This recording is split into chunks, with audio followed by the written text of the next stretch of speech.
What's happening, guys? It's RejectedShotgun back here today with some Overwatch news for you. So if you guys have been keeping up with the community lately, you probably know that this game is glitched. I'm talking serious glitches that have just been plaguing the game for well over a week now, before and after this new Uprising update.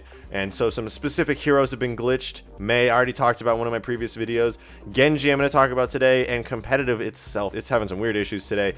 So without any further ado, let's jump right into it.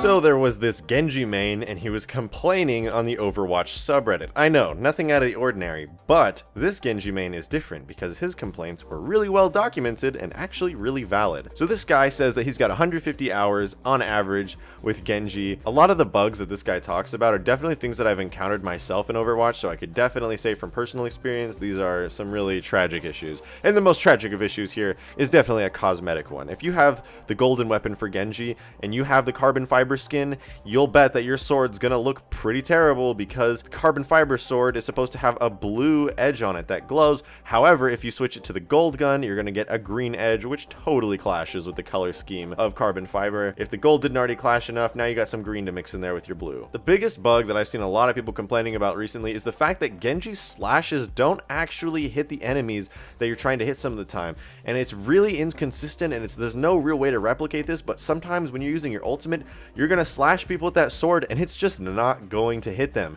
Sometimes even if you're hitting multiple people with a single slash, nothing. It'll show you the hit marker, it might even make some sound effects, but there will be no slash. His other ability, Deflect, which should be able to save you a lot of the time and get you out of some pretty clutch situations, as well as doing some good damage. Well, if you're trying to use that as a last second kind of deflect, last second, oh my god, panic moment, you're probably not going to have a very good time.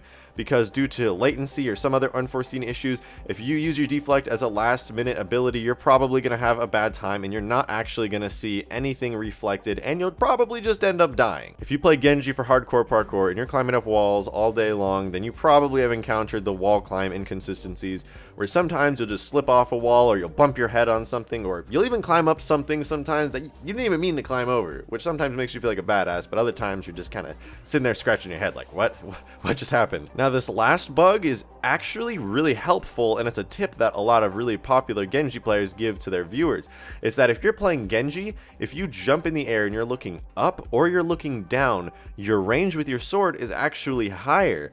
So what you want to do when you're using your ultimate is jump up in the air above people, so one, it's harder for them to hit you and see you, and two, the range on your sword, for whatever reason this bug allows it to, it will become further. Your sword will stretch an extra meter or two, which is pretty significant in game, a whole meter or two on that range just by looking up or down at the right angles. So while that is a kind of weird bug, I would much rather just Genji had that overall and you didn't have to do any weird trickery with it. Maybe if it was just a little smoother and worked out a little better, that would be pretty cool. There's just really a lot of strange bugs with Genji lately. Some of them are helpful to players, some of them are detrimental. Well, most of them are detrimental. So if you're playing Genji lately, you might be running into these weird issues, and it might not be that fun, but I would not be worried because you know the Blizzard developers are on point and they are always fixing these bugs to make sure that you have the best kind of experience that you can while you're playing Overwatch. Before I get into this next story, I want to tell you guys about our sponsor this week, Quid. Quid is an awesome brand new app on the iOS and Android stores that allows you to collect cool limited edition stickers, cards, and toys all for free. Quid has thousands of free stickers that you won't find from any other apps, from shows like Rick and Morty,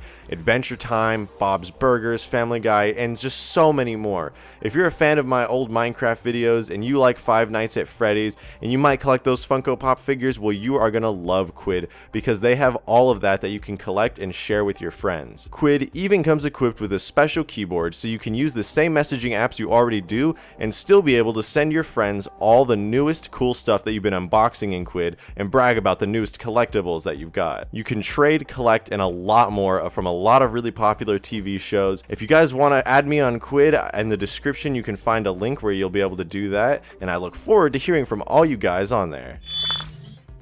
If you thought it was tragic enough that Mei and Genji are glitched, then you might even be sadder to hear that the entirety of competitive is glitched. And this isn't actually game breaking, and you'll rarely encounter this bug in your own games, but if you manage to have the enemy capture less than 1% of the point, you will instantly win just by touching it, even if there's enemies on it, which is really unfair, because even if it is just 0.5% to capture, you should be able to defend it for as long as you can, because that would still allow for some fair gameplay to happen, where it's possible the enemy team could hold that 0.5% of the point. However, if it was 0.5% or less than 1% of the point is actually taken up, then anyone who steps on the point, regardless of the enemies, will capture it instantly. I guess this is because the point capture system doesn't actually allow for decimals, so I assume just by touching the point and putting it into contested, it bumps it up to 1% rather than a 0.1%. So that means if you have less than 1% of the point captured, you're gonna have a bad time, because that 1% will tick up and the enemy team will win. So unfortunately, that is how this is gonna happen. Hopefully Blizzard will fix it and make it so in the future the capture system goes by a decimal percentage. That way people can't just step on a less than 1% point and just win instantly, as in the footage I just showed. When you get big updates that have tons of glitches like the one we got recently with Uprising and the past few before that, it's pretty good to see the developers posting some bug fixes, and that's exactly what we got today when Max Thompson, a developer at Blizzard on the Overwatch team, was telling us all about the new bug fixes that are going to be in the next bug fix patch in Overwatch. So in my last video, I was already talking about how Mei's primary weapon and her ultimate are not able to slow down enemies. Thankfully, this is high on Blizzard's priority list, and this will be taken care of in due time. When you're standing on top of a payload, it kind of moves a little bit and you get stuck to it. So projectiles are behaving in weird ways when you're standing on the payload, and that will also be fixed in the next update. That way, you know, when you're aiming, trying to stand on the payload, you're not having any weird glitches. In the new Uprising event, sometimes bots just won't spawn during the escort phase, which isn't a problem that I've run into myself, but I did see some users running into this problem, and if you have run into this problem, I'm sure it was a really easy run for you on the event, but I bet you would have had a lot more fun if you actually had to fight some bots. So that will be fixed in the next update. Now, there were some statistics that Blizzard were collecting for Uprising, and you can see it when you hold tab or the back button if you're on a console, and it'll show you a lot of the statistics there. Some of them are a little bugged, a little broken. They weren't exactly perfected before the update was released, but that's fine because Blizzard's already on top of it, and for the rest of the update we will have corrected statistics. Remember that clip I just showed where the Genji capped the point on Anubis at 0.5%? Well, it turns out, and I didn't even know this as a recording, but that Blizzard has already got this on their radar, and they are already going to put it into the next patch. So I'm really excited about that, because that means essentially we don't even have to worry too much about this bug, and Blizzard's so good at seeing what the community has to say that they already know about this, they're already on top of it, and they know how to keep their player base happy. If you've been enjoying today's episode, I strongly encourage you to subscribe to my channel. I'm constantly putting out new Overwatch news episodes every week so that you always have something interesting to come back to after a long day. I hope you enjoyed today's episode. Let me know what you thought in the comments, but that's all I got for today. Thank you so much for watching, and I'll see you in the next episode.